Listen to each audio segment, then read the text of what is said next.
She bought a monastery for 40 cents in broad daylight at a public auction where wealthy collectors with deep pockets stood silent, watching her bid on what should have been the deal of a lifetime. But nobody else raised their hand. She bought. Elena Vasquez looked around the small crowd gathered outside the crumbling stone courthouse, expecting someone, anyone, to challenge her bid on the 12th century monastery that sat on 20 acres of prime hillside land overlooking the valley. The auctioneer's gavel hung in the air waiting. The monastery had been abandoned for decades, its Gothic spires piercing the morning sky like ancient fingers reaching toward heaven. The main building alone was worth hundreds of thousands, even in its deteriorated state. 40 cents. The silence stretched longer than it should have. Going once, the auctioneer called, his voice lacking its usual enthusiasm. Elena noticed something else strange.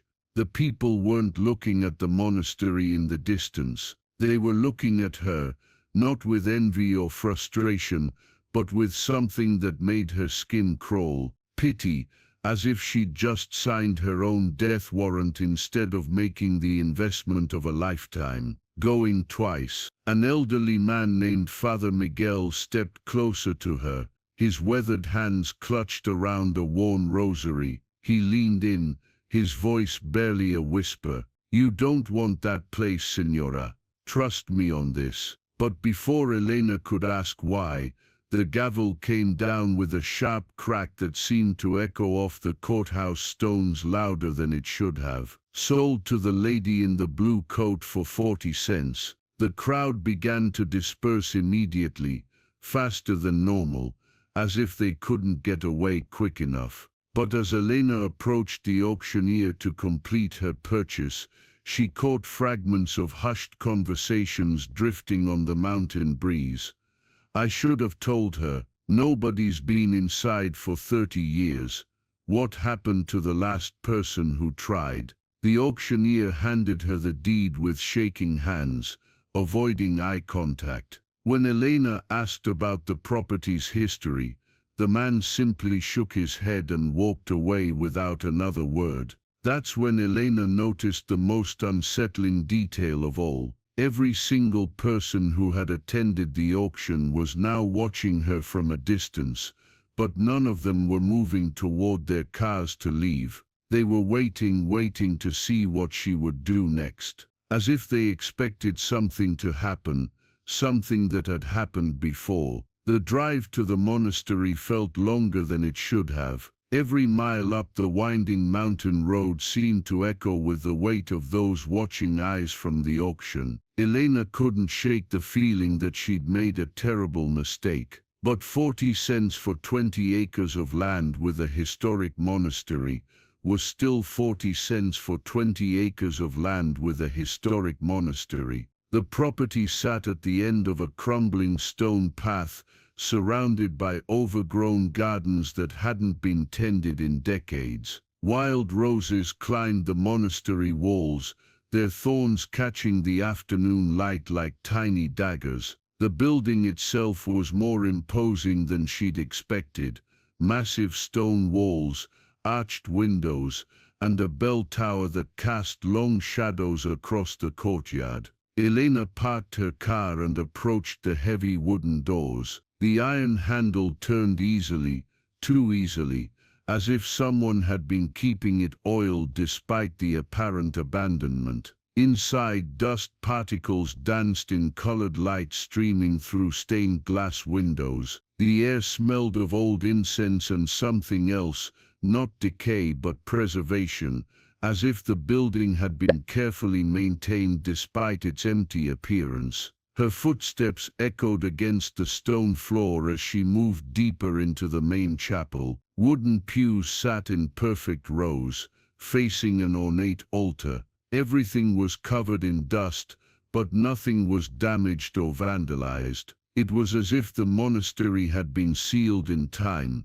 waiting. But it was the library that caught her attention. Behind the altar, A doorway led to a vast room lined floor to ceiling with empty shelves. Empty, except for a single section in the far corner where books still remained, protected behind a locked metal grate. Above the grate, a rectangular patch of clean stone suggested something had hung there recently, a plaque or warning that someone had bothered to remove. Elena knelt and examined the lock. It was modern, not medieval. Someone had installed new security to protect whatever books remained behind that grate. The question was who, and why only those particular volumes. A shadow passed across the stained glass window. She looked up to see a figure standing in the courtyard, watching her through the colored glass. Even distorted by the ancient panes, Elena could tell the person was deliberately staying hidden behind a stone pillar. When their eyes met through the window, the figure immediately disappeared around the corner of the building. Elena rushed outside, but found the courtyard empty. However, fresh tire tracks in the dirt proved someone had been there recently. Someone was keeping watch on the monastery, had been watching it probably for years. The question was why, what lay behind that locked grate that was worth guarding, and more importantly, what would happen now that someone had finally bought the place and discovered their secret. Elena spent the rest of the afternoon exploring every inch of the monastery, but the locked library section remained the most intriguing mystery. Whatever lay behind that grate had been important enough for someone to install modern security, yet not important enough to simply remove. As evening approached, she decided to drive back to the village for supplies and answers. The general store was nearly empty when she arrived, but the moment she walked through the door, conversation stopped. The shopkeeper, a nervous woman with worried eyes, barely met her gaze. "Need some tools," Elena said, placing money on the counter. "Bolt cutters, maybe a flashlight." The shopkeeper's hands trembled as she gathered the items. "Working on a project. The monastery on San Miguel Hill. Just bought it today." Every customer in the store turned to look at her. A woman near the produce section dropped her basket, vegetables rolling across the floor. An elderly man by the window crossed himself as if witnessing something tragic. "That'll be $20, the shopkeeper whispered, pushing the tools across the counter without waiting for Elena to inspect them. As Elena gathered her purchases, the store's back door opened. A tall woman with sharp features stepped inside, wearing an expensive suit that seemed out of place in the rural village. Her eyes immediately locked onto Elena. "Dr. Isabella Santos," the woman introduced herself, extending a manicured hand. "I heard you made an interesting purchase today. News travels fast, especially concerning news." Isabella's smile didn't reach her eyes. "I'm here to make you an offer. $50,000 for that monastery. Cash, tonight." The shopkeeper dropped a jar of preserves. The crash echoed through the sudden silence like a gunshot. "That's quite a profit," Elena said carefully. "Why would you pay so much for something nobody else wanted?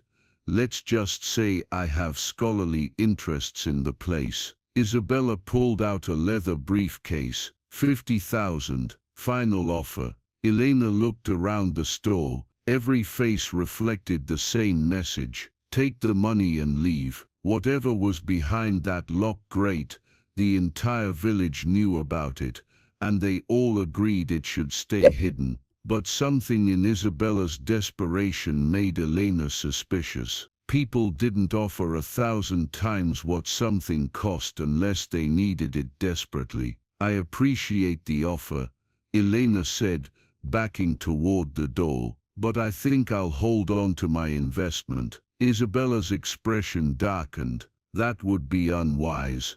Are you threatening me? I'm trying to save your career, and possibly your life." The words hung in the air like smoke from extinguished candles. Every person in the store had gone perfectly still, as if waiting for something terrible to happen. But before Isabella could explain what she meant, the sound of multiple vehicles approaching fast made everyone freeze. Through the window, Elena could see 3 black SUVs pulling up in front of the store. Men in expensive suits were getting out, their hands moving instinctively toward concealed weapons. "Too late," Isabella whispered. "They know you've seen it."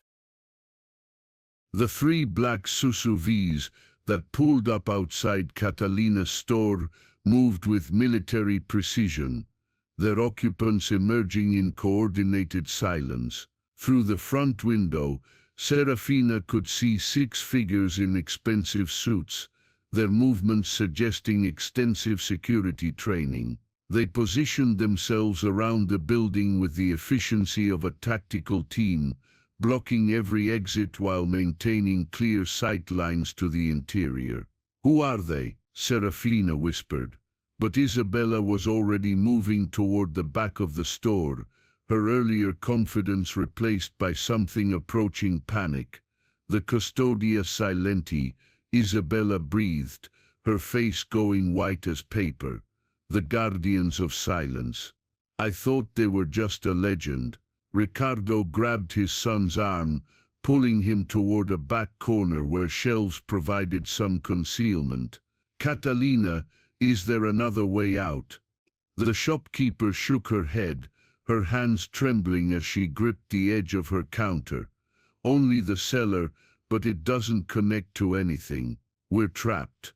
The front door opened with a gentle chime that sounded obscenely cheerful, given the tension in the room. The man who entered was tall and lean, perhaps 60 years old, with silver hair and the kind of expensive clothes that spoke of serious wealth.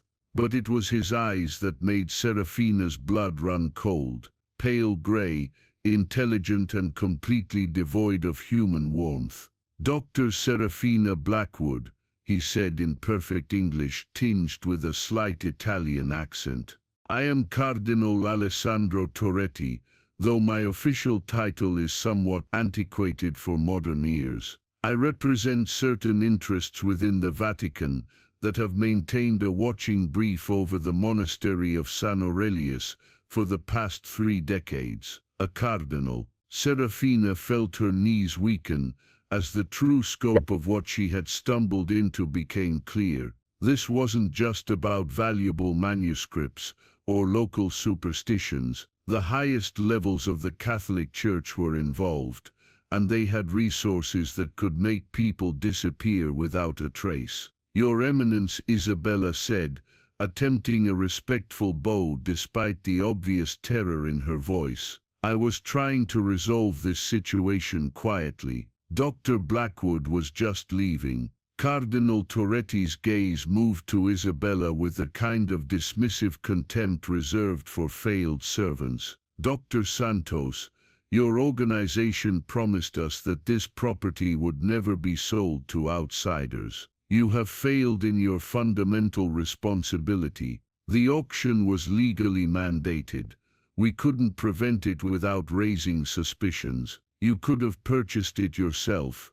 We tried, but she bid first, and enough." The cardinal's voice carried absolute authority, the kind that had been commanding obedience for centuries. "The damage is done, now we must contain it." 2 more men entered the store, flanking the cardinal like bodyguards. But these weren't ordinary security personnel. They moved with the measured grace of people accustomed to violence, their eyes constantly scanning for threats. One carried what appeared to be a medical bag, the other a leather satchel that might have contained legal documents or something far more sinister.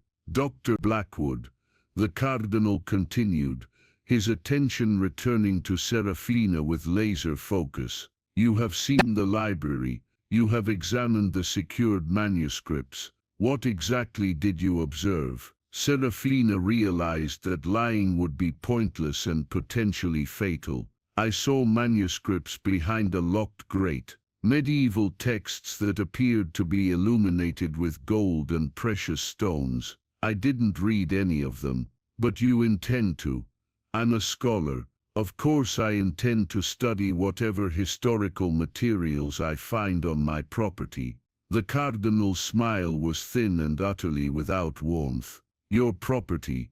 Yes, legally speaking, you do own the monastery, a situation that presents us with certain complications. Ricardo stepped forward from his hiding place, his voice shaking but determined. Your Eminence, she doesn't know what she's dealing with. She's not from here. Maybe if someone explained, Senor Vega. The cardinal's voice cut through Ricardo's words like a blade. Your family has served as guardians of this secret for 5 generations. Your great-grandfather took a sacred oath to ensure that those manuscripts would never again see the light of day. Are you prepared to break that oath now? Ricardo's face went pale, but he didn't back down. I'm prepared to prevent unnecessary bloodshed. She's an innocent scholar, not a threat. Knowledge itself can be a threat, Senor Vega. Some truths are too dangerous for human minds to possess. Catalina found her voice from behind the counter. What about the rest of us? We've kept your secrets all these years. We've watched that place, warned people away, maintained the silence you demanded.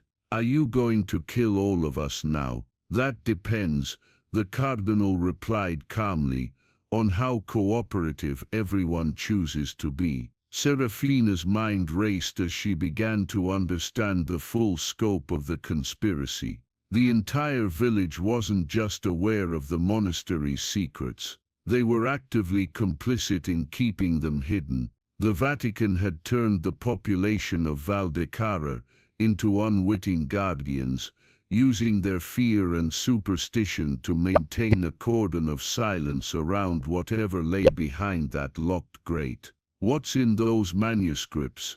She demanded, surprising herself with the strength in her voice. What could possibly be so dangerous that you'd threaten innocent people to keep it hidden? The cardinal studied her for a long moment, as if weighing how much truth she could handle. Have you ever heard of the Manuscript of Shadows, Dr. Blackwood? The name hit her like a physical blow. Every medieval scholar knew the legend, a collection of texts supposedly written by early Christian mystics who had delved too deeply into forbidden knowledge. Most academics dismissed it as myth, a cautionary tale about the dangers of heretical thinking. It's a legend, she whispered. Is it? The cardinal's smile grew wider, more predatory.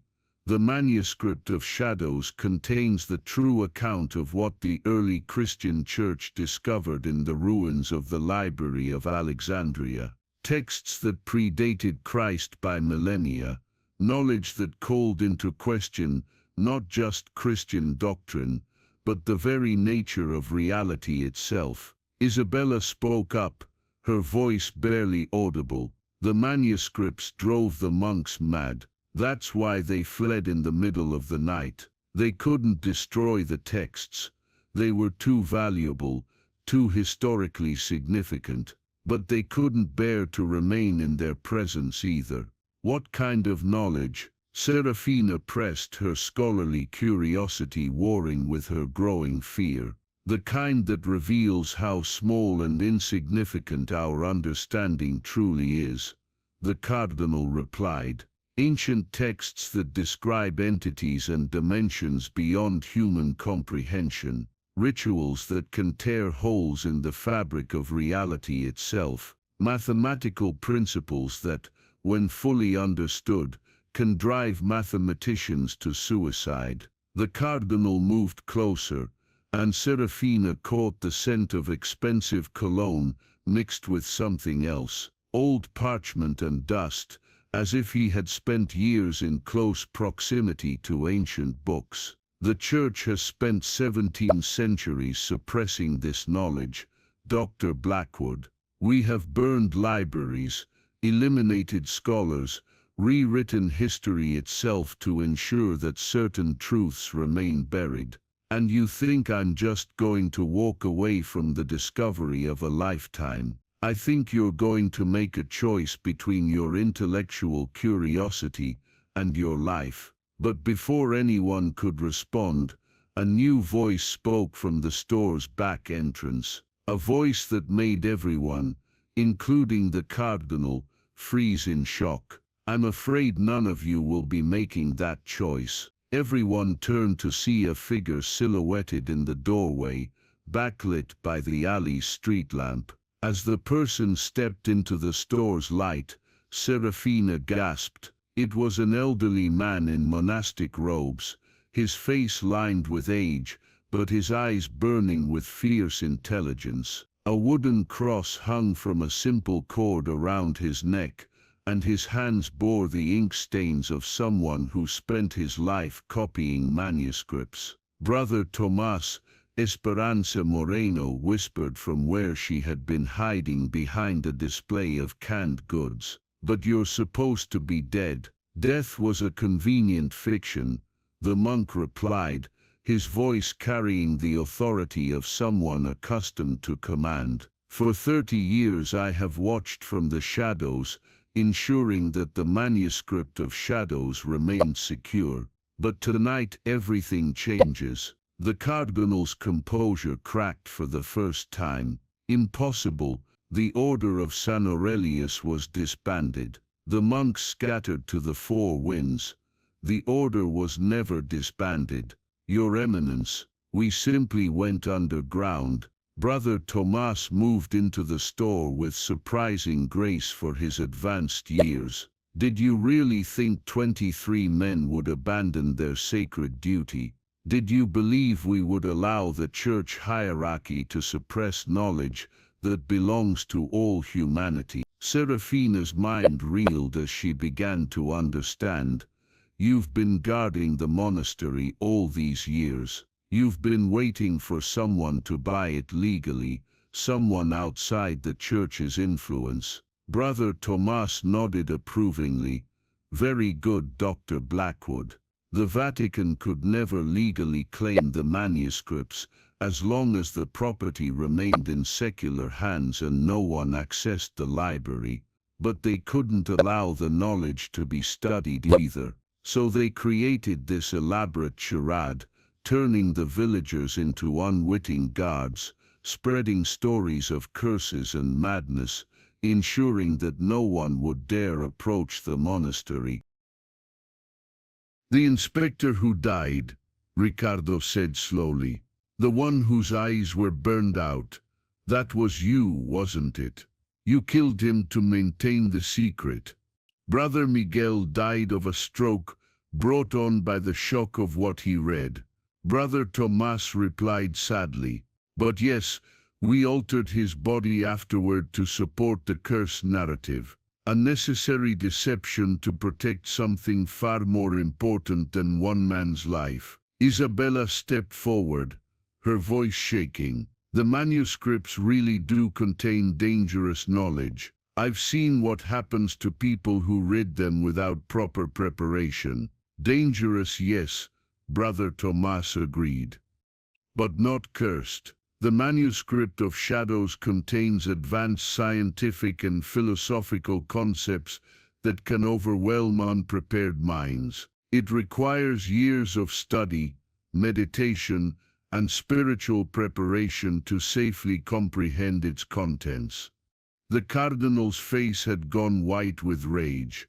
"You cannot be allowed to proceed with this blasphemy. The knowledge contained in those texts could destroy the faith of billions, or it could elevate humanity to a new level of understanding," Brother Tomas countered. "The choice should belong to all people, not just the church hierarchy." Serafina felt the weight of history pressing down on her shoulders. She stood at the center of a conflict that had been raging for centuries.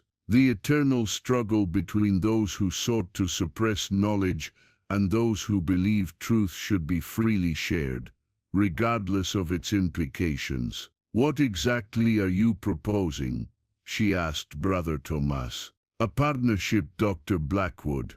You have legal ownership of the monastery. I have 30 years of experience preparing to safely study its contents. Together we can unlock secrets that have been hidden from humanity for almost 2 millennia. And us?" Cardinal Torretti asked, his voice deadly quiet. "You will have a choice, Your Eminence. You can continue your centuries-old campaign of suppression, or you can join us in carefully, responsibly sharing this knowledge with the world." The silence that followed was broken by the sound of more vehicles arriving outside. Through the window, Serafina could see additional SUVs pulling up, their occupants moving with the same military precision as the Cardinal's men. "Brother Tomas," a new voice called from outside. "This is Prior Augustine of the Order of San Aurelius.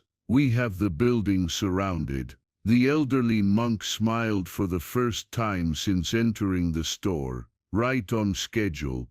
You called them," Isabella gasped. "This was all planned. For 30 years we have waited for someone to legally purchase the monastery," Brother Tomas explained. "Someone with the scholarly credentials to properly study the manuscripts and the institutional support to protect the knowledge from suppression. Dr. Blackwood's acquisition triggered a signal we've been monitoring for decades." The Cardinal's men moved toward their weapons, but Brother Tomas raised his hand in a gesture of peace. "Violence will solve nothing, Your Eminence. The knowledge exists. Suppressing it has only made it more powerful, more mysterious. The time for secrecy has passed." "What are you suggesting?" the Cardinal asked through gritted teeth. "Full disclosure, academic study, peer review. Let the world's greatest scholars examine the manuscript of shadows under controlled conditions. Let humanity decide what to do with the knowledge it contains." Serafina found herself caught between terror and excitement. Everything she had dreamed of as a scholar, the chance to study genuinely revolutionary texts, to contribute to human knowledge in a meaningful way, was being offered to her. But the price might be her life, and potentially the stability of religious faith worldwide. "The manuscripts," she said slowly. "How valuable are they actually?" Brother Tomas reached into his robes and produced an ancient key. "The collection contains over 200 texts, Dr. Blackwood. Original writings by Pythagoras, complete works by lost Alexandrian mathematicians, philosophical treatises that predate Plato, and yes, the complete manuscript of shadows. Conservative estimates place their value at over $150 million. The number hit like thunder. More money than Serafina could comprehend, enough to fund universities, to revolutionize historical scholarship, to change the world. But that's not why they matter, Brother Tomas continued. They matter because they contain truth. And truth, no matter how difficult or dangerous, belongs to humanity. Cardinal Torretti had been listening with growing agitation. Now he stepped forward, his face flushed with anger. "You naive fool, do you have any idea what that knowledge could do in the wrong hands? The mathematical principles alone could be weaponized. The philosophical concepts could undermine the moral foundations of civilization, and yet you've studied them," Brother Tomas observed calmly. "The Vatican's secret archives contain copies of many of these texts. You've used their knowledge to maintain your power while denying it to others." The accusation hung in the air like smoke from a snuffed candle. Serafina realized that the true conflict wasn't between knowledge and ignorance, but between those who controlled information and those who sought to democratize it.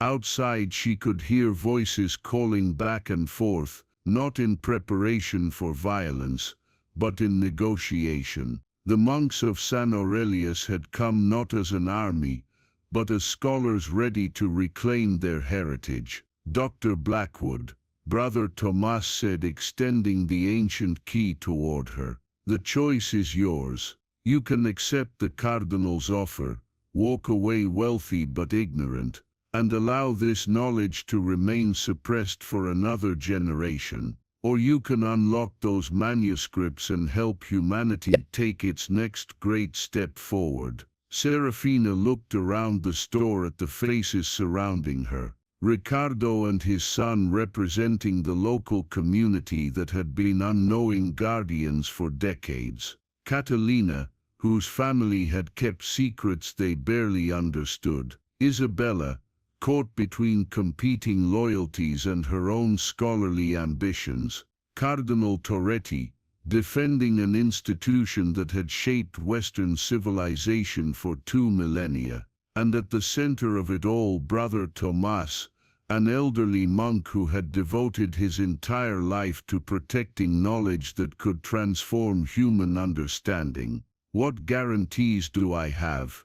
she asked. "How do I know this knowledge won't be too dangerous to share?" "You don't," Brother Tomas replied honestly. "All knowledge carries risk. Fire can burn down forests or power civilization. The question is whether we trust humanity to use knowledge wisely, or whether we allow fear to keep us in ignorance." Serafina reached out and took the key. It was warm from Brother Tomas's touch, and heavier than she expected. The metal was blackened with age, but she could feel the precision of its craftsmanship, the care that had gone into creating something meant to last centuries. "What happens now?" she asked. "Now we go to the monastery," Brother Tomas said. "All of us. And we open those manuscripts together, under controlled conditions, with proper safeguards in place. We study them carefully, responsibly, with full awareness of their potential dangers." Cardinal Torretti shook his head.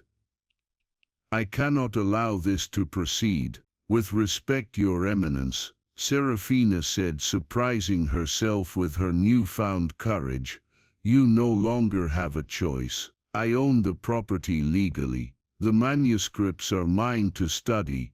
The cardinal studied her for a long moment, and she could see him calculating odds, weighing options, considering the full implications of the situation. Finally his shoulders sagged in defeat. "Then I will stay to observe," he said quietly. "If this knowledge is to be unleashed upon the world, the Church must be present to help guide its interpretation." Brother Tomas nodded approvingly. Wisdom and faith walking hand in hand with knowledge. That's how it should be. 3 hours later, they stood together in the monastery scriptorium as Serafina used the ancient key to unlock the metal grate that had protected the manuscript of shadows for 30 years. Brother Tomas had lit candles around the chamber, their flickering light creating the same atmosphere in which monks had studied these texts for centuries. The cardinal stood with several of his assistants, ready to document everything that transpired. Isabella had produced professional photography equipment, prepared to create a complete visual record. Ricardo and several other villagers had come to witness the end of a secret that had shaped their community for generations. The lock opened with a soft click that seemed to echo through centuries of hidden history. The first manuscript Serafina removed from the secured collection was bound in leather so old it had turned black with age. Golden clasps held it closed, their metal untarnished despite the passage of time. When she opened it, the pages revealed illuminations of breathtaking beauty, mathematical diagrams that seemed to shift and dance in the candlelight, astronomical charts that depicted heavens unknown to modern science, philosophical arguments written in multiple ancient languages. The Pythagorean Codex, Brother Tomas breathed. We thought it was lost forever when the Library of Alexandria burned. As they worked through the night, examining manuscript after manuscript, Serafina began to understand why the Church had been so desperate to suppress this knowledge. The texts contained scientific principles that wouldn't be discovered by mainstream science for decades or centuries. Mathematical concepts that challenged fundamental assumptions about the nature of reality. Philosophical arguments that questioned not just religious doctrine, but the very foundations of human understanding. But far from driving her mad, as the legends suggested, the knowledge filled her with wonder. Yes, it was challenging, even disturbing in its implications, but it was also beautiful, elegant, revolutionary in the truest sense of the word. The key, Brother Tomas explained as dawn light began to filter through the monastery's windows, is preparation. The monks who fled weren't driven mad by the knowledge itself, but by encountering it suddenly, without the philosophical and spiritual framework necessary to integrate such revelations. Cardinal Torretti, who had been studying the texts with obvious fascination despite his earlier objections, looked up from a particularly complex astronomical chart. This changes everything we thought we knew about ancient civilizations. The level of sophistication, the mathematical precision, it's extraordinary. And that's just the beginning, Isabella said, photographing a manuscript that appeared to contain early experiments in what could only be described as quantum physics. These texts could advance human knowledge by centuries. As the sun rose over the Cerulean Valley, casting golden light through the monastery's ancient windows, Serafina realized that her 40-cent investment had indeed changed everything, not just for her, but for humanity itself. The manuscripts would be studied carefully, responsibly, by teams of international scholars. Their contents would be shared gradually, with proper context and preparation. The knowledge they contained would advance human understanding, while respecting both its power and its dangers. Brother Tomas and his fellow monks would finally emerge from the shadows, resuming their role as guardians not through secrecy, but through scholarship. The Vatican would shift from suppressing the knowledge to helping guide its interpretation. The village of Valdecara would become a center of learning rather than a keeper of secrets. And Serafina Blackwood, who had bought a monastery for 40 cents, would become known as the scholar who helped humanity take its next great leap forward. The manuscripts were indeed worth $150 million, but their true value was immeasurable. The advancement of human knowledge, the bridging of ancient wisdom and modern understanding, the proof that truth, no matter how challenging, was always worth pursuing. As she stood in the scriptorium surrounded by treasures of human knowledge, Serafina realized that the 40 cents had been the best investment in human history, not because of the money or the fame it would bring, but because it had unlocked doors that had been closed for far too long. Knowledge, she had learned, was not something to be hoarded by the few, but shared with all humanity. And sometimes, the most revolutionary discoveries came from the most unlikely purchases, made by people brave enough to open doors that others preferred to keep locked. The age of hidden knowledge was over. The age of shared wisdom had begun, and it had all started with a 40-cent bid at a country auction, made by a woman who believed that some things were worth more than money. They were worth the truth.